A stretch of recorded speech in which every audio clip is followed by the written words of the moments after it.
Hello guys, and welcome to What's on My Phone, another episode of Random Sugar.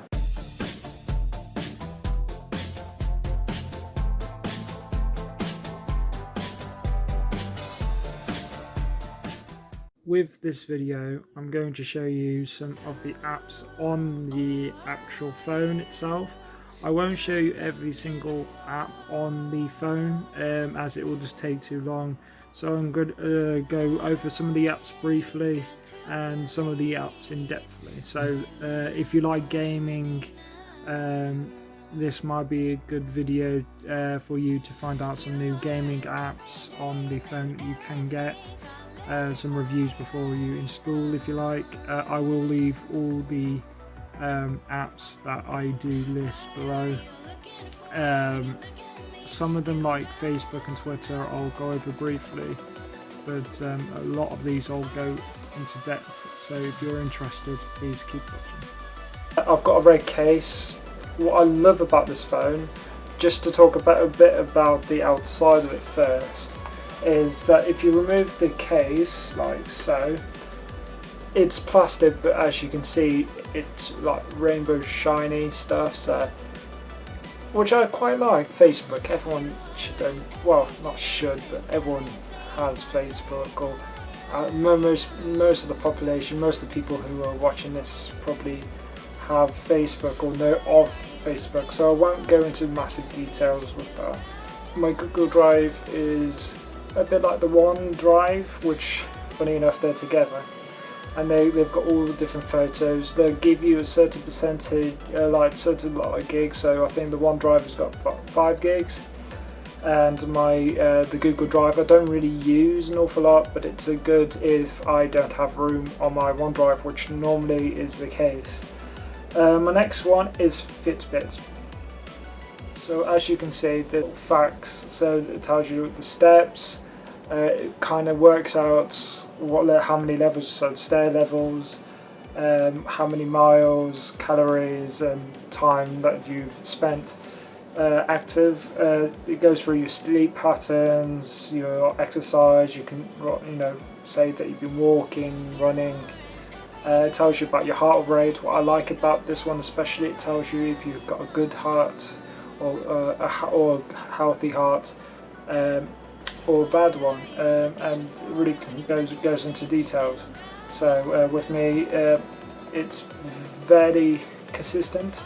It's gone up a bit higher because, like I said, I've been quite lazy out the days, and thankfully my heart is in the excellent range. So my next one is Twitter. Again, if you've not been hit, if you've got a phone and you don't know what Twitter is, you've been living under a rock. Instagram again, you can see all social media from Project Parth down below, how we've got grand total of 0 followers, so if you want to be our first follower, please.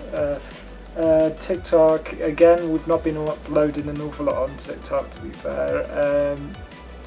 It's just one of those things that I've not been getting into an awful lot. I'm not going to delete it, and I will upload back then, but again, if you've not heard TikTok or heard of TikTok, again, you're living under a rock. I don't really use it for personal use. I use it for more of the channel. Xbox, the Xbox app actually. I know you PlayStation people now go for like, PlayStation is better. I used to be one of you guys. I used to be like, oh, Xbox is the supreme, PlayStation sucks. Now I'm just a gamer, which I've got a computer, a Switch, an Xbox, and I will get a PlayStation at some point. But I can't afford it, and it's never in stock. So it shows you what you've been playing last, to see that you jumping back into the action. It shows you latest news with the Game Pass, which I've got. I'm a bit annoyed, to be honest, that it's gone up a bit in price, but hey, it shows you the games that you've currently been playing. So I've been playing these games. Don't hate me, please. Popular with friends, so if you want to play with your friends. Luckily I have some friends. There's recommended as well, like on the Game Pass, so again, free games. Well, they're not really free because you're paying for the subscription, but you know what I mean. And then popular on Xbox, of course, Fortnite.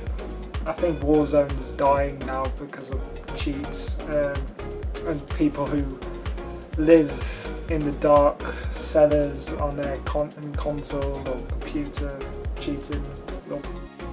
Switch on your Xbox using the app. I don't really. You can see what your friends are doing or messages. You can search for people in different groups, which is quite good, but again, no one really uses the social bit. So then I've got BT Sport. I don't know why I've got BT Sport. I've never used BT Sport. Google Maps, again, if you own a smartphone, you should know what Google Maps is. I can't think of a better, well, there's Apple Maps, but Apple Maps have been famously before being crap. YouTube. If you're watching on YouTube, everyone has YouTube. And then I've got Netflix, so I'm still waiting for somebody to chill.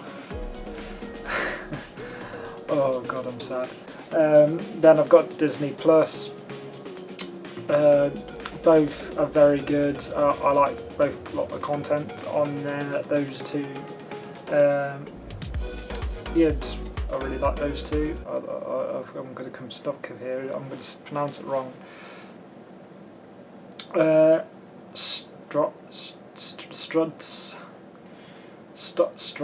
Stava, which is a really good app, but if you don't like your trails, yeah, that is my text and notification sound as well. So that's another thing why you should go.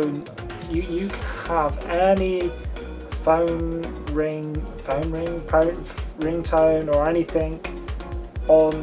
So it's customizable with. I don't think Apple still can't.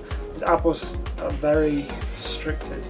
Anyway, with this app, so you put your phone somewhere, so in your pocket, or on my case it was a phone holder on my bike, and I cycled to my college. As you can see, this orange line, so it's where I am, and then it just shows you the distance, and it's a bit like Fitbit but for maps, so it tells you roughly how fast I was going, the distance, and yeah, it just tells you all these little facts. Pokemon Go, I mean 2016, I had a phone, but it was, I couldn't really download anything, or I think it was actually one of these, no, it was, I owned an Apple, I owned an iPhone 4, which was really, it was my first, well, second proper phone. The storage was rubbish, so I didn't have enough storage, or it didn't work for me. I think there was an error, and I could delete all of my apps and it would say, oh, you're still full. So I couldn't download Pokemon Go when it was all hyped, or not, when it was big.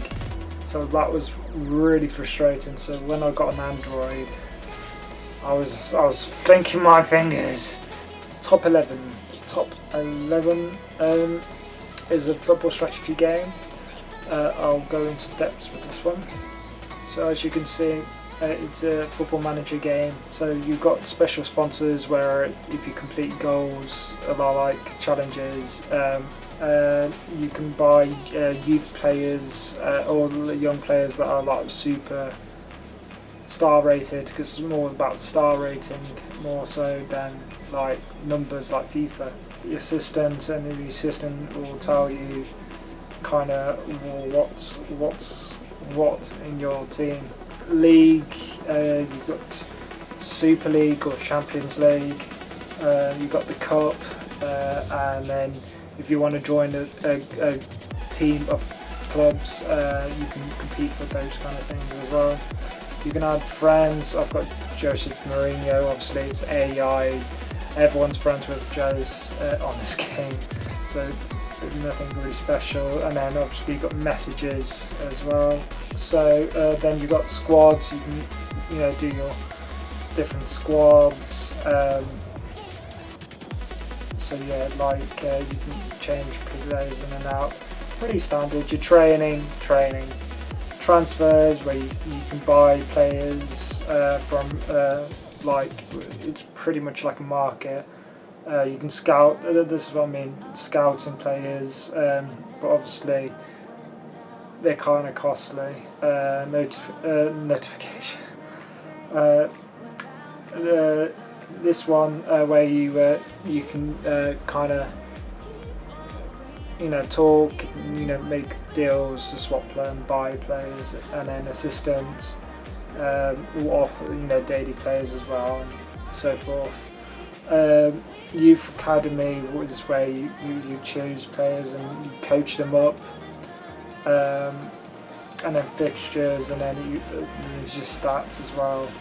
And then the club, your finances. So with my club, I've been quite good. I've always been in the green, and you have to sign contracts to get sponsors and stuff to get to it. And then you can upgrade like the parking, the UDTs, the training, the medical. The more you upgrade it, the better.